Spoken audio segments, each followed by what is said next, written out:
Hi Sagittarius, welcome to Higher Source Tarot for your weekly tarot check. This is for the week of May 30th through June 6th for all Sagittarius, Sun, Moon, Rising, and Venus. If you're new to the channel, I'm glad you're here. Welcome to you. I post new readings every Friday, then again on Monday. So if a reading doesn't resonate, because it's always somebody's reading, but it's not going to be everyone's every single time, you can always check back in a couple of days and watch a new reading, or even look around on the readings that are posted on Mondays, because it's a different format, a different style of reading every Monday. So I do kind of a variety there. And thanks to everybody for subscribing and hitting that like button. I always appreciate that. And if you haven't subscribed, I'd love to have you join us, and then you'll know when anything new is posted here. So let's get the advice for Sagittarius, Sun, Moon, Rising, and Venus. What does Sagittarius need to know, please? What messages do you have for Sagittarius, please? Okay. Let's just do one more. Okay, we'll begin here with the tarot, and then we'll have the angel answers as well. You start off with the Ace of Wands, the Knight of Wands, the Seven of Swords, the Queen of Cups, the Fool, the Page of Cups, this is interesting, Three of Swords, and the Two of Cups. Well, I really like this. You know, I feel like there might be, again, this damn Seven of Swords keeps popping up. And I don't know if it's that, like, with increased interactions, there's just some insecurity from people who haven't done a whole lot. You know, they've been kind of hiding out and hibernating, and now they're back in it. And they don't feel good about how they look, how they are. And so there's a little bit of talking here. And it might be, I'll get into this in a minute, but I feel like it's more like a friend, somebody who does something that comes as a surprise, an unfortunate surprise. So we won't call the reading the unfortunate surprise, though, because that would suck. But anyway, let's, you've got here fire, Aries, Leo, Sag, you've got water, Pisces, Cancer, Scorpio, and you do have that air in there, Gemini, Libra, Aquarius. Maybe it's a Gemini friend, I don't know. But the Ace of Wands here, this is exciting energy. It's like, you know, and especially with the Fool, I mean, when we start to look at this is like an amazing kind of energy showing up in your life. I mean, it really does propel things forward in a way that is completely unhindered. This is freedom. It's like making all your dreams come true. It's waving that magic wand. So, you know, if you're a person who gets into synchronicities, maybe you'll see magic lamps around you, or even magic wands. It's that kind of energy. And so in anything that you've started that's new, you've got a real passion for it, but not only a passion, a real facility, because sometimes you can be passionate about things that you're maybe not gifted for. This is a little different. This is really a nice alignment of not only being intrigued and excited and enthusiastic, because you've got a lot of enthusiasm in this reading too for life. If it's a new job, it takes off, you know, everything moves forward, but there's definitely a relationship here that has a lot of chemistry, a very passionate kind of relationship, romantic relationship. I feel like a back massage kind of a thing. It's that sort of thing. And maybe you say, well, I don't really like that kind of stuff, but that's all right. It's whatever it is for you. So some would say they like that kind of intimacy in a relationship. All right. This is not a arm's length away kind of relationship. So the Knight of Wands, also very flirtatious, passionate energy.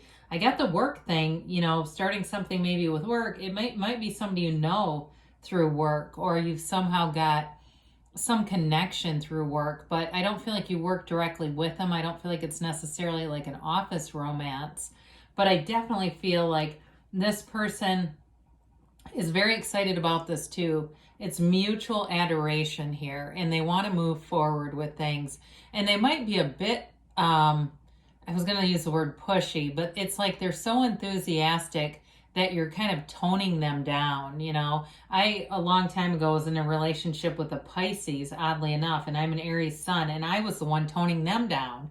Shouldn't it be the other way around? So you might say, you know, but it sounds more like me, but I do feel like whoever you've got showing up here is, they're excited about this. You know, it's like they feel like the world has come alive again. And a big part of it is you in their life, in their world. So I mentioned here, you've got somebody a little insecure around you. And part of that, you know, when you're not a match with somebody and your life is taking off, they notice it. They feel the shift, and it's like desperation.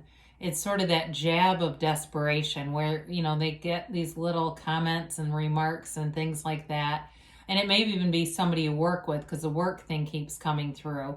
Or maybe it's just somebody in your friendship circle who's got some jealousy about how things are going. But it's their own doing. I mean, it's beyond just you manifest and you attract what you are. It is that. But I also feel like for this person, they were a sloth. They didn't do things during the pandemic, and they don't feel good about themselves now. And they made some specific choices that got them into this. So, you know, it is what it is. You got to let them go sometimes. And sometimes when we cushion the fall for people, they never quite bottom out, you know, so they kind of stay in this malevolent kind of energy, and they just don't get any better. So sometimes we detach with love and we let it go. And, you know, if they're supposed to be in your life, they'll be back around in a better way, in a way that is a match. So the Queen of Cups is here. Again, it's that loving energy that you've got, beautiful energy, and you are in a mature relationship. You're attracting something that is pure love, and it's mature and it grows. And there's a compassion and caring here, even for someone that you have to detach from. I do feel like you still care for this person, but it just isn't a good thing for you, and that's how it is. But in terms of how you get along with other people in this energy, I feel like you're a real uplifter, and other people around you feel that Sagittarius energy. I do see somebody knitting, and I don't know why, since it's summer. Maybe it's just some kind of a hobby. There's some kind of a relaxing theme to that, like doing something with your hands that's relaxing. And it may be related to the Ace of Wands. There's something that you do to create, like art, or it could be something like knitting or crocheting, or whatever it is that you do. That passion, it really does bring in a centeredness about you. You know, some would say that's their meditation, quieting their mind. And even I know people who take walks with headphones, but they don't play any music or earbuds. So the Fool comes in, and you're moving forward. It is that leap of faith. It's a brand new beginning, and it's the beginner's mind. It's releasing all resistance. So it is a card of having absolutely no judgment, no expectations. And so you walk towards things with an open heart. You walk toward life with an open heart. And so part of the other half to that is quieting the mind, because you can't go into life any better than that, with an open heart and a quiet mind. You will be in a place where you are so well received, people will go out of their way to help you in this energy. So if it's a job too, if there's something new with your job, this is a card of trust, enthusiasm, and new beginnings. It's a turning point for you. And it moves forward in a way with, it's easy. You know, there's easiness about this. There's no restrictions here. So it's exciting. And with the Page of Cups, there's love here. It's a developing relationship, it feels like. So not just the passion of the wands, but the deep love of the cups is here. And it's manifesting. And so if it's not here yet, you're going to start to see synchronicities. And you may even find you're attracting a lot of people in general. So it may not be that specific person, or because this can also be the return of the ex too. But it also, it's just a sign that you're emanating this frequency that is attracting people. And so with the Page of Cups, it's simple, it's carefree, it's love, and there's really nothing more to say. I mean, it's an empath and kind of an empathic card too.